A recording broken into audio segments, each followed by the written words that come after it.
Pero, ang tanong dito, bakit may mga nag-positive sa droga na empleyado nila?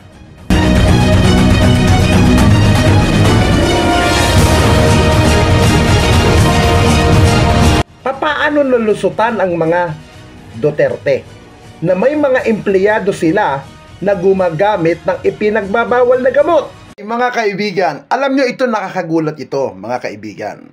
Pinangangalandakan ni dating Pangulong Rodrigo Roa Duterte, I hate to drugs. Di ba? Diyan tayo napabilib kay Pangulong Duterte dati.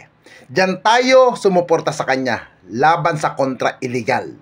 Pero, may mga pagkakataon kaya nung panahon niya, nung siya ang nanunungkulan bilang Pangulo ng ating bansa, ilan kayang taga Davao City na empleyado ng City Hall ng Davao ang nagpa-positive sa drug test?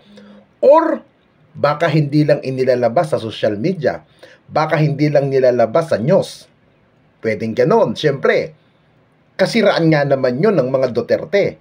Biruin mo, kampanya laban sa droga, galit sa droga, tapos may mga magpa-positive. Ito ang inyong sagutin. Bakit sinasabi ni Congressman Surigao del Norte Representative Robert Ace Barbers na mayroon mga empleyado ng Davao City na 37 na government employee na nag-positive sa drug test. Yan pong mga nag-positive na yan, ayon kay Congressman Ace Barbers, lehitimong mga empleyado ng Davao City. Di ba nakakagulat? Paano lulusutan ang mga Duterte na may mga empleyado sila na gumagamit ng ipinagbabawal na gamot, na alam naman nating lahat na galit ang mga Duterte daw sa mga drugs? Hindi kaya pautot lang talaga?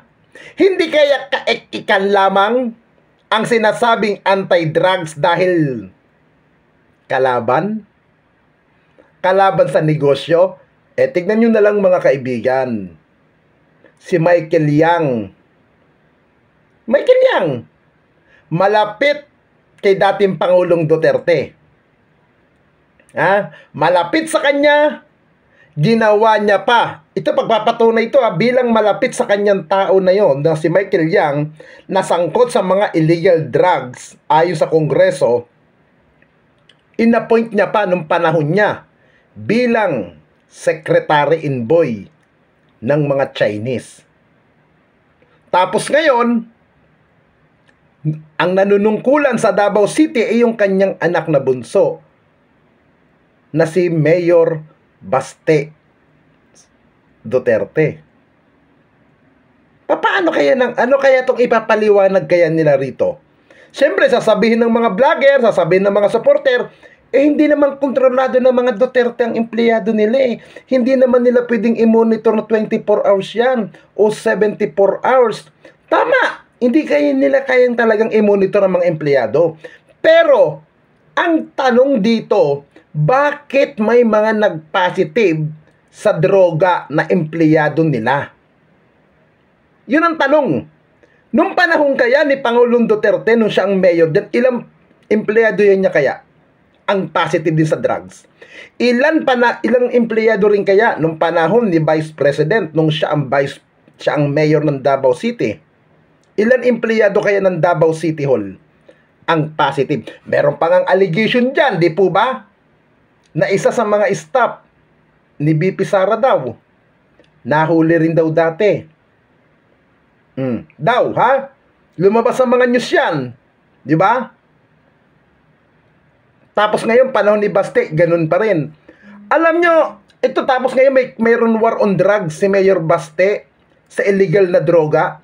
Mismong bakuran niya, hindi niya malinis, hindi niya masilip yung loob mismo ng bakuran ng kanilang gustong malinis. Abay, Mayor, sabi ka ng sabing bangag ang Pangulong BBM. Sabi ka ng sabing droga, nagdadrugs ang Pangulo, bangag, bangag, bangag. Teka, bakit mayroon kayong 37 na empleyado sa City Hall ng Davao City? Bakit hindi nyo kasuhan ng mga yan? Hindi pwedeng tatanggalin lang yan. Dapat kasuhan nyo. Panagutin ninyo. At dapat pailan nyo rin sa ombudsman yan nang hindi na makabalik sa tanggapan ng gobyerno ang mga adik na tauhan ninyo. Kasi under nyo po yan eh. In fairness naman po to sa mga napatay dyan sa Davao noong nakaraan, na mga sinasabing napatay na naman dahil daw sa war on drugs. Bakit may mga empleyado kayong buhay? Bakit yung mga empleyado na yan at 37, mga buhay pa yan, ba't hindi pa napatay yan? Connected din para sa illegal na droga. Abay, teka, hindi kaya kalaban ang napag-iinitan? Tagkapartido, hindi nakaputang ina. Nagkakaulo lang tayo rito. Kaya dapat lamang imbestigahan yung mga napatay sa judicial killing ng panahon ni dating Pangulong Duterte para magkaalaman kung yung ba'y sangkot talaga sa illegal na droga. Bago kayo kumuda, bago kayo magsalita, bago kayo magparatang na ang Marcos administrasyon ay adik, linisin nyo muna ang bakuran ninyo. Nakakahiya po kayo, madam. Nakakahiya po, Mayor Baste.